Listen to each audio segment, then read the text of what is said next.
బతకడం సామాజిక న్యాయము తాళ్ళెత్తుకున్నా కానీ నేను తాళ్ళెక్కి బతకడం జరిగేది. నేను అంటున్నా 350 సంవత్సరాల కిందనే ఒక సర్దార్ సర్వాయి పాపన్న గౌడ్ అనే ఆయన కూడా సామాజిక న్యాయం 350 సంవత్సరాల కింద సామాజిక న్యాయం పాటించడం జరిగింది.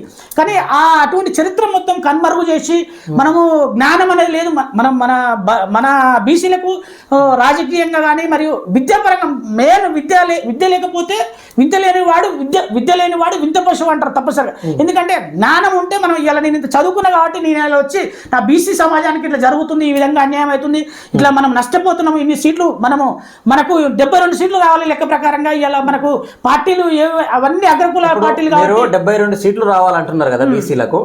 72 సీట్లు రావాలనుకున్నప్పుడు మీ ఉద్యమాన్ని చేతులెత్తి మోసే లేదంటే మోస్తున్నటువంటి సరైన లీడర్ మీకున్నాడా తెలంగాణ రాష్ట్రంలో? డెఫినెట్ ఇప్పుడు తయారవుతున్నారు. ఇంత ముందుకున్న లీడర్ల కన్నా ఇప్పుడు ఇంత ముందుకేమో ఉద్యమం అనేది ఏదో మామూలుగా అట్లా నడుస్తుండే. గత 30 సంవత్సరాల నుంచి ఆర్ కృష్ణ కూడా మనకు స్ఫూర్తే, జాదుల శ్రీనివాస్ కూడా స్ఫూర్తే. వాళ్ళని మనము వాళ్ళ శక్తి మేరకు వాళ్ళు చేయడం జరిగింది. ఇది మలిదశ ఉద్యమము. ఇవాళ చాలా స్పీడ్గా స్ప్రెడ్ అవుతుంది. ఇవాళ తెలంగాణ రాష్ట్రంలో ఎక్కడ పోయినా ఓటర్ల కాడికి పోయినా ఛాయ్ హోటల్ దగ్గర అదే చర్చ జరుగుతుంది. మరియు ఛాయ్ బండి కాడ కానీ మరియు హోటళ్ళ కాడ కానీ మరియు అదేవిధంగా వైన్స్ కనీసం మా తెలంగాణ రాష్ట్రంలో వైన్ షాప్ల కాడ కూడా అదే చర్చ. ఇవాళ బీసీలో అనేది ఎక్కడ పోయినా బీసీ వాదమే పడుతుంది అనేది ప్రతి ఒక్కరు చెప్తున్నారు. ఇవాళ ప్రతి ఒక్కరు ఆలోచన చేస్తున్నారు.